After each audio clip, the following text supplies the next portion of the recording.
Pse mendoni ju Shkëlzen shkoi Donald Junior në Serbi? Për interesa biznesi, apo se në fillim u interpretua si thjesht interesa biznesi dhe janë ato realisht. Ati e ka shkuar këtë radhë, këtu të ne ka ardhur vendri i Donald Trumpit. Por, si e konceptoni ju, si e mendoni ju këtë vizitë? Po, natyrisht, është interesat e biznesit që i ka ai, edhe kompania ose kompanitë e tij. Ai do më thënë hyrjet intervistës i përmendit gjithë ato që i përmendet edhe ju në këtë storjen që sapo e transmetu. Edhe, po, ajo që më bëni përshtypje te intervista, gjatë intervistës që e pati presidentin Vučić, ai e përmendi disa herë se është i fascinuar me intervistën me Vučićin, edhe e përmendi se Serbia e ka mbështet zgjedhjen e babait tij për president të Shteteve të Bashkuara të Amerikës. Do me thonë, interesi i Shteteve të Bashkuara të Amerikës tash, sidomos me presidentin Trump, nuk ka me qenë identik me interesin e Shteteve të Bashkuara të Amerikës gjatë viteve 90 dhe gjatë viteve 2000. Kjo është shumë evidente. Sepse interesat e Shteteve të Bashkuara të Amerikës nuk janë siç kanë qenë gjatë viteve 90 dhe 2000. Gjatë viteve 90, Shtetet e Bashkuara të Amerikës kanë pas interes që me shkëput Serbinë prej ndikimit të Rusisë. Tash nuk e kanë më këtë interes. Madje edhe në vitet e 2000 e kanë pas këtë interes, prandaj gjatë viteve 90, Shtetet e Bashkuara të Amerikës e kanë bombarduar Serbinë, kurse gjatë viteve 2000 e kanë bombarduar për herë dytë duke e shpallë pavarësinë, deklaratën e pavarësisë të Kosovës dhe duke ndikuar që gjykata ndërkombëtare e drejtësisë në verdiktin e saj të vitit 2010 me deklaruar se shpallja e pavarësisë të Kosovës nuk është në përputhje nuk është në përputhje me drejtën ndërkombëtare. Çka ka ndodhur prej vitit 2010, domethënë gjatë krejt dekadës që e kemi lënë mas, është se siç më thon interesat e Shteteve të Bashkuara të Amerikës kanë ndryshuar. Nuk e kam pa më Shtetet e Bashkuara të Amerikës idenë që e kam pas gjatë viteve 90 dhe gjatë viteve 2000 se duhet me ndëshku Serbinë për me shkput prej Rusisë. Kam filluar një qasje krejt tjetër, edhe gjatë viteve të 2010 e këndej, ata i kanë bërë dy favore shumë të dha Serbisë. Një ka qenë me gjykatën speciale, kurse e dyta ka qenë me asociacionin e komunave me shumicë serbe, që i vjen një farë Republika Srpska brenda territorit të Kosovës. Ato dyja kanë qenë kërkesat e Serbisë, dhe këto dy kërkesa Shtetet e Bashkuara të Amerikës i kanë tentuar me i zbatu. Gjykatën speciale veç e kanë realizuar, edhe kanë vit vetëm edhe implementimi i asociacionit ose i Republika Srpskës brenda territorit të Kosovës. Mirë po tash me ardhjen e Trumpit, situata kanë ndryshuar rrënjësisht.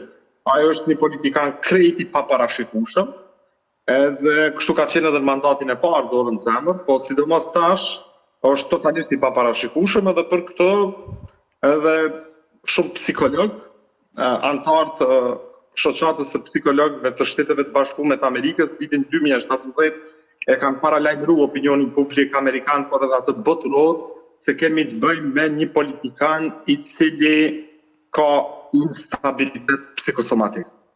Nuk ka stabilitet. Dhe vendimet e tij me këtë të paparashikueshëm.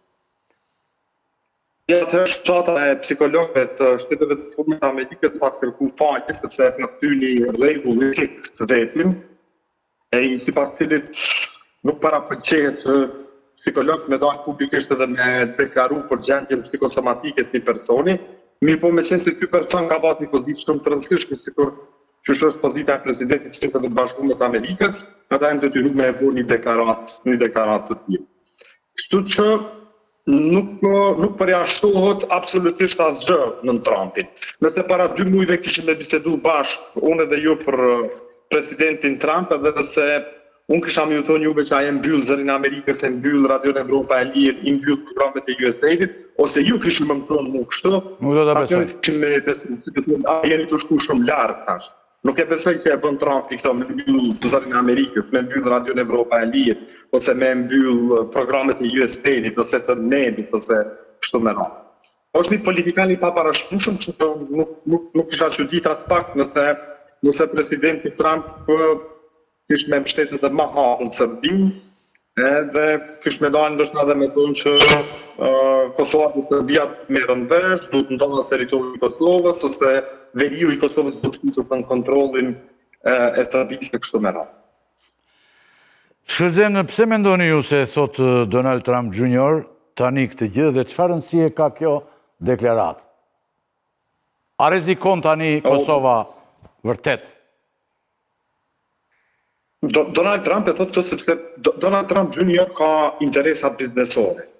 Kurse sa mundet me diku Donald Trump Jr. te Donald Trump presidenti i Shteteve të Bashkuara, kjo vetet me u pa. Mirë po që mundet me ndryshu çështja e Shtetet e Bashkuara të Amerikës në raport me Kosovën, këtu nuk ka absolutisht asnjë dilemë.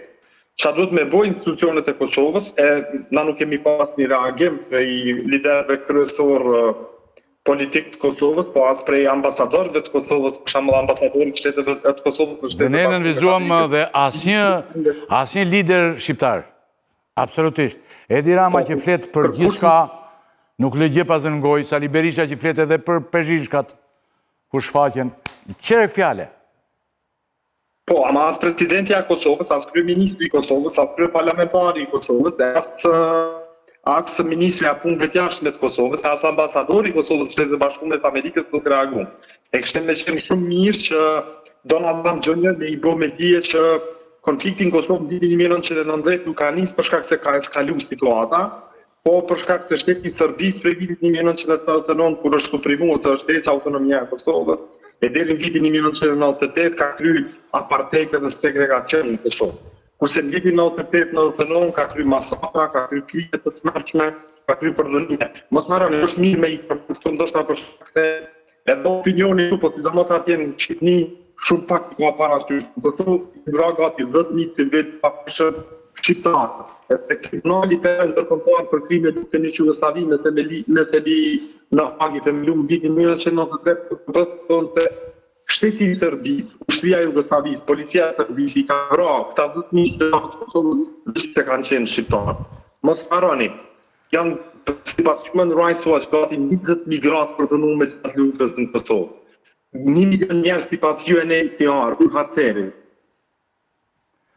Komisioneri i NATO për refugjatët në territorit të Kosovës është pjesa e zërin, kurse gati 1 milion ka qenë të brenda. Ka pas shkatrime, ka pas arrestime, ka pas 120.000 shtëpi në shtratru. Nuk ka ndodhur këtë të mërshme. Zoti Gashi, le të themi që Trump vepron, siç po vepron gjithandej, dhe së pari bie KFOR-i në Kosovë. Sa e armatosur është Kosova vetë për të përballuar situatë tjetër? Jo, KFOR-i mundet me ra KFOR-i amerikan, ndoshta. Po jo KFOR-i, se këtu ka KFOR trupa evropiane. KFOR-i ka trupa gjermane, ka trupa franceze, ka trupa italiane, ka turke, ka trupa vendet kryesore të Bashkimit Evropian. Edhe shqiptarët e Kosovës nuk janë sigurt që kanë qenë vitin 1999, kur nuk kanë pas kurfar ushtrie, tash e kanë forcat e sigurisë të Kosovës, kanë 5.000 pjesëtar, e kanë policinë e Kosovës, një forcat që e kanë pas gjatë. Edhe njerë të rëzën po. Unë kam pyetje të fundit e ndoshta... Jemi shtetë dhe është situatë ndryshe. Natyrisht Serbia është më e fortë, po fakti që është më e fortë nuk do të thotë që mundet me na poshtë. E rëndësishme është se nuk mundet me na poshtru, ashtu siç na ka poshtruar në vitin 98-99, dhe nëse tenton me okupu territorin e Kosovës, atëherë ka me pas shumë më të vështirë se sa që ka pas gjatë viteve 90.